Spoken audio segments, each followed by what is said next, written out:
Então vamos começar pelo jejum, né? Quem que começou a usar o jejum? O primeiro estudo publicado sobre jejum, pessoal, foi em 1916, ou seja, tem mais de 100 anos. O contexto que ele foi publicado era um médico que ele decidiu utilizar o jejum para conseguir melhorar o perfil metabólico dos pacientes dele que tinham diabetes, principalmente diabetes tipo 2, né?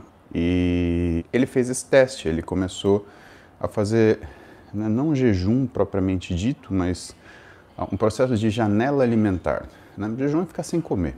Então, se você come em determinados períodos, o que você faz, na verdade, é uma janela alimentar, tá?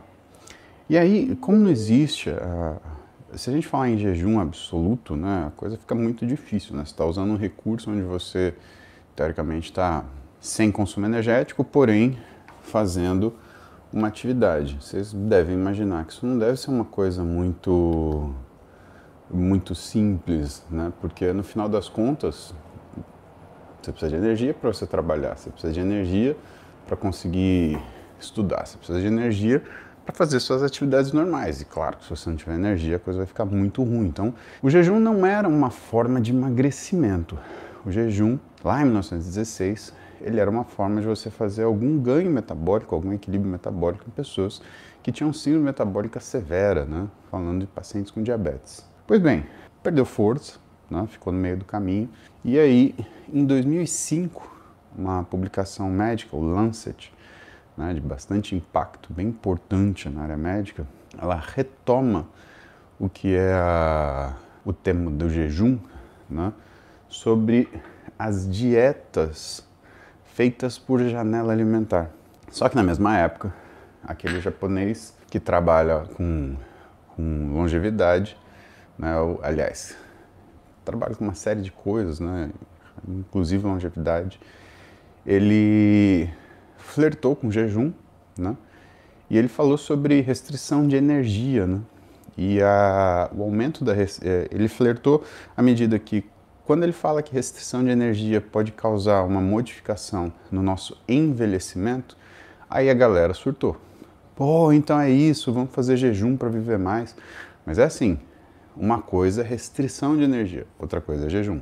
O jejum pode ser uma forma de restrição de energia, mas não necessariamente será uma restrição de energia. Por quê?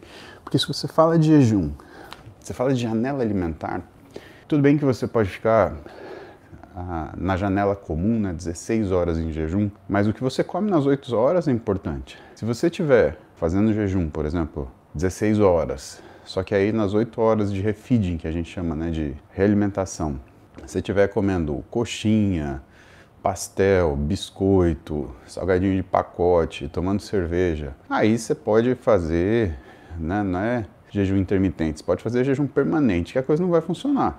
Né? E muitas pessoas elas acharam isso, né? Que na verdade o jejum era uma barganha. Não, eu aceito o sofrimento de ficar 16 horas de jejum, mas depois eu como o que eu quiser. E que engordaram. Por quê?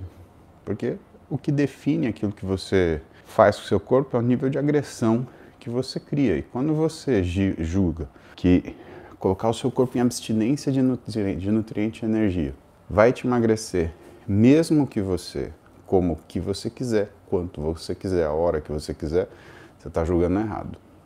E é muito difícil tirar isso da cabeça das pessoas, porque tem uma série de pessoas que elas ainda são suscetíveis à ideia do que é essa barganha, né? Então eu me coloco num sofrimento, mas eu quero o resultado. Então, por um período curto de tempo, isso daí continuou e o pessoal falava na rede, e aí apostava quanto tempo conseguia ficar de jejum. Ah, jejum de 20 horas. Eu faço 24 horas de jejum na semana. E isso, pessoal, eu digo para vocês com segurança, tá? É quase uma bela cagada. Por que isso? Porque toda vez que você coloca o seu organismo numa situação de perigo, ou então você coloca o seu organismo numa condição de carência, imediatamente ele vai se organizando para que no momento que você retire ele dessa situação de perigo, ele se ajuste. Vou te dar um exemplo. Quando você faz musculação, você coloca o seu músculo numa situação de perigo, não coloca? Você está fazendo força com ele, você está colocando ele sob tensão. O que o seu músculo faz quando você coloca ele num intenso gasto de energia, uso mecânico e distribuição de tensão? ele aumenta. O que você acha que a tua gordura vai fazer quando você coloca ela numa situação de privação de energia por longos períodos e de repente você come tudo até o pé da mesa? Primeira coisa que o teu corpo vai devolver é a gordura. Por duas razões. Primeiro, porque você depletou essa gordura. E segundo, porque a gordura, ela não gasta energia para existir, praticamente. O músculo gasta, a gordura não. Sabe o pessoal que faz lipoaspiração, cirurgia plástica, e aí, não, agora resolvi. Cara, tem um período, logo depois da lipoaspiração, que a gente costuma apelidar de fome da lipo. Você tira ou você tira boa parte do que é a reserva energética dessa pessoa e ela fica sem nenhum estoque de backup.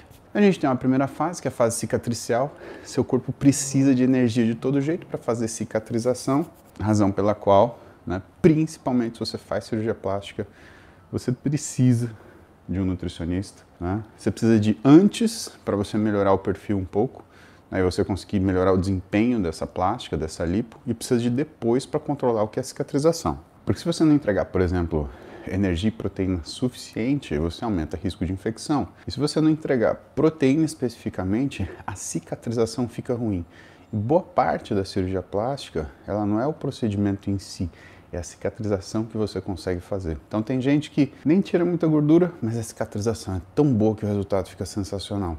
Pois bem, eu estava falando para vocês, tem uma parte, tem um período depois da lipoaspiração que a gente chama de fome da lipo, que é o quê? Como você retira muito estoque de gordura, depois de algum período, principalmente na primeira fase de cicatrização, que seriam aí as 4 a 6 semanas iniciais depois da lipo, né, e que você não voltou a fazer exercício ainda, tá?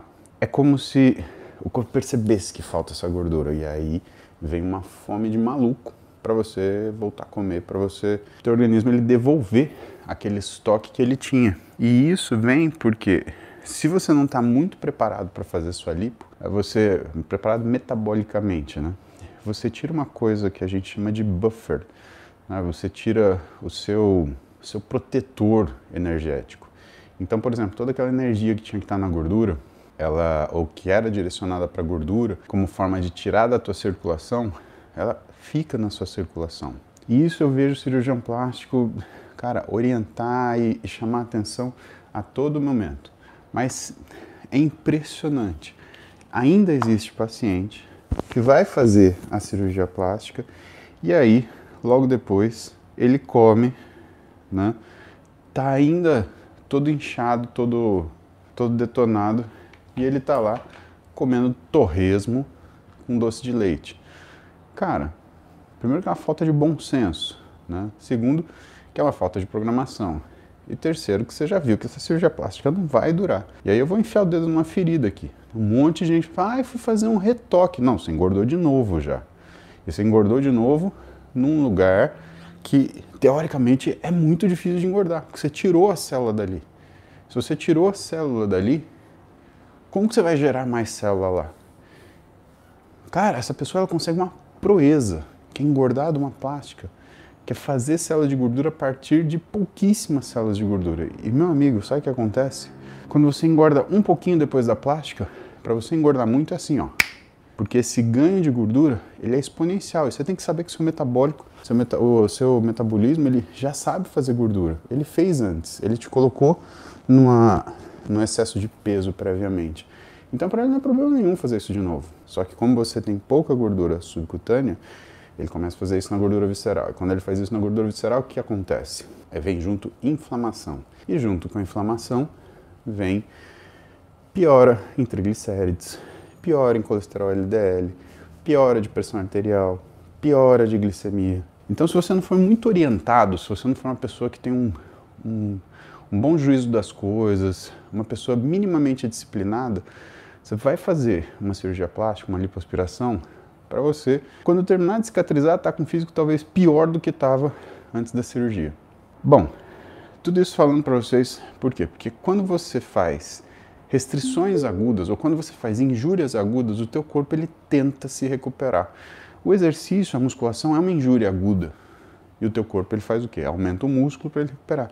Se você fica fazendo injúrias do ponto de vista energético, se você fica restringindo caloria do ponto de vista de emagrecimento, como técnica de emagrecimento, o que você vai conseguir é aumentar a sua capacidade de engordar.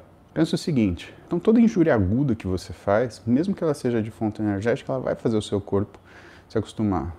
Ué, falar em jejum intermitente, por exemplo. Ah, eu faço 16 por 8.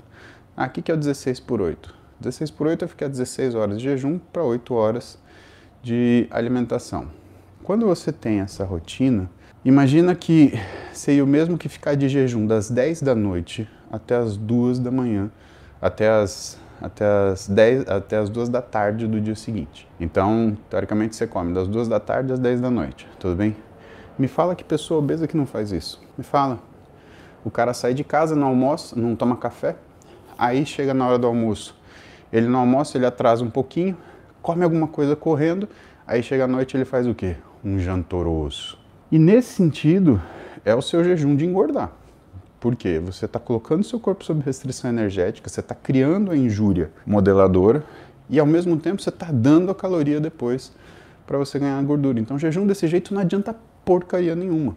O que adianta é você fazer, né, o jejum como uma forma complementar do controle alimentar. Então tem alguns nutricionistas e alguns médicos que trabalham muito bem com o jejum, né?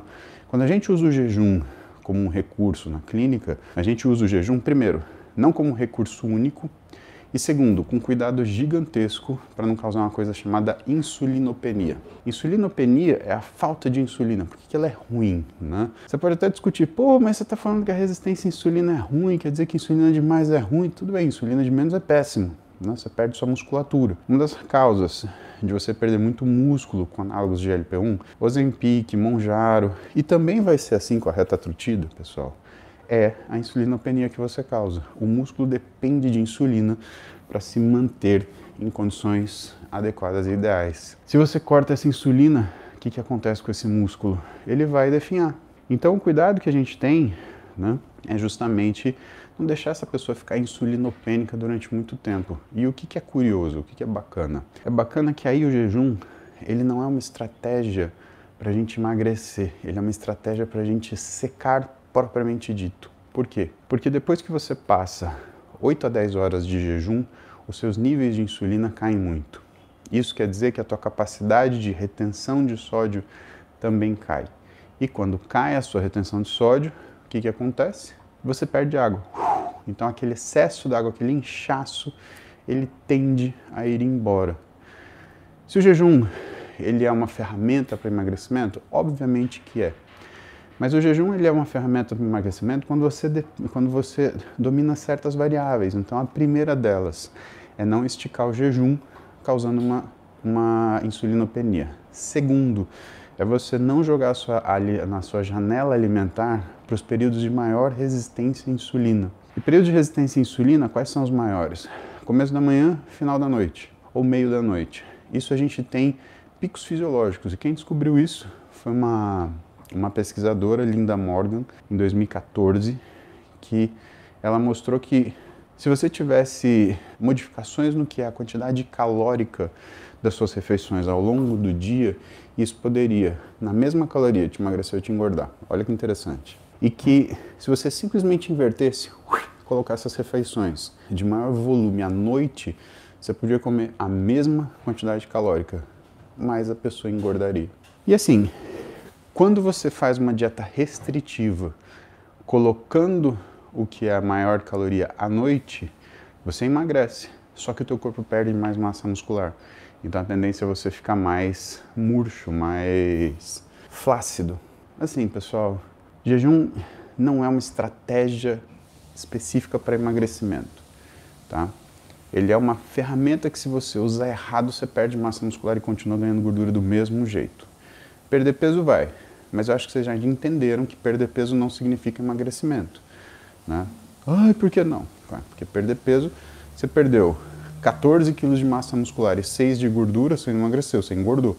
Você perdeu peso e engordou, porque a relação músculo-gordura perdeu. Outra coisa, jejum não significa que você vai ter longevidade. O que vai fazer você ter longevidade é você ter controle alimentar. E isso é muito importante. Não fique se iludindo, fantasiando que você vai passar por um sufoco de jejum de 24 horas e você vai viver mais. Você não vai viver mais. Se você não fizer controle alimentar, você não vai viver mais. Você só vai viver pior. Por que pior? Porque além das coisas que você faz, que são fora de noção, muitas vezes você vai colocar um dia de 24 horas de jejum que vai te colocar numa situação sofrível de desempenho. E tudo vai ficar ruim. Então é isso que a gente tem que pensar. Sabe, pessoal, tem muito conceito que as pessoas descobrem no Google e agora no ChatGPT que desestrutura completamente aquilo que é a sua função bioquímica, né? Porque se você achar que o metabolismo ele funciona como uma conta de mais e menos, então, eu tiro caloria e resolvi, vou emagrecer. Então tá bom, vamos dar um diploma de medicina para você, um diploma de nutrição. Para que estuda 5 anos? Para que estuda 6 anos? Você já parou para pensar que se a coisa fosse tão fácil assim, não ia ter faculdade de nutrição? É só comer menos, simples. Fazer jejum. Jejum acabou com a nutrição. Vamos fazer jejum e resolve. Acabou com a medicina, porque além de você comer menos, você vive mais. Pronto, não precisa nem de comprar remédio, só ficar em jejum. Então cuidado que são as conclusões que vocês chegam sozinhos ou sem orientação, porque no final das contas a chance de virar uma pataquada é muito grande. Lembrem assim, né, se for conveniente para vocês, aperta o botão de seguir aí. Eu tenho recebido algumas mensagens, não são muitas, de que precisou seguir mais de uma vez porque a plataforma derrubou. Eu recebi isso do Instagram e do YouTube. Pelo sim, pelo não, aperta o seguir aí, garante que você vai estar comigo aqui todo dia, de manhã, às 7 da manhã, estamos aqui fazendo cardio, trocando ideia para deixar o dia melhor. Combinado?